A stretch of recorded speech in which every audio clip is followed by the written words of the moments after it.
Hi. குழம்புக்கு ready பண்ணலாம். சமையல் என்ன குழம்புன்னா பண்ணைக்கீரை சாம்பார்.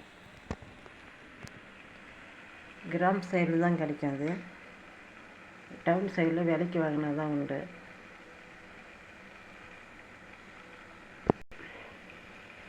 அதுக்கு பூண்டு, வெங்காயம், சிறு வெங்காயம், எந்த வெங்காயம் வேணால் போடலாம். பச்சை மிளகாய், அது கொஞ்சம் வேகட்டும். தக்காளி போட்டுடலாம். வேகட்டும். இன்னும் கொஞ்ச நேரம் கொடுத்து கீரை போடலாம். கீரை இதுதான் பண்ணைக்கீரை.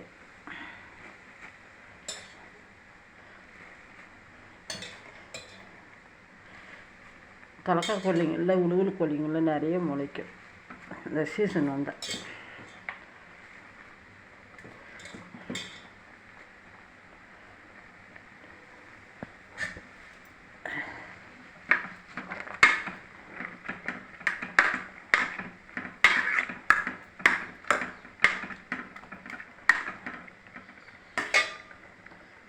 கீரை வெந்த பின்னாலும் அப்புறம் பருப்பு போட்டுக்கலாம்.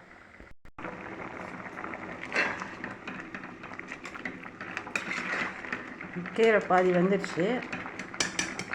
இந்த ஸ்டேஜில் பருப்பு போட்டுக்கலாம். ஏன்னா பருப்பு சீக்கிரம் வெந்துடும். 2 விசில் விட்டால் போதும். தண்ணி மாதிரி போயிடும் பருப்பு.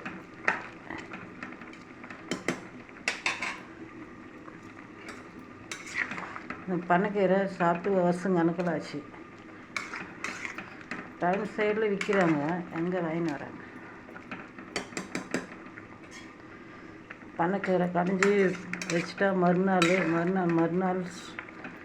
அவ்வளோ ருசியாக இருக்கும் பண்ணைக்கீரை. அது பண்ணைக்கீரையை சுண்டு வச்சு சாப்பிடுவாங்க கிராம சைடில்.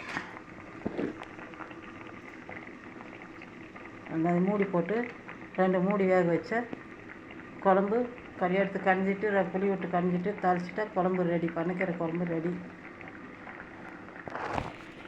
பாய். See you. Thank you மக்களே.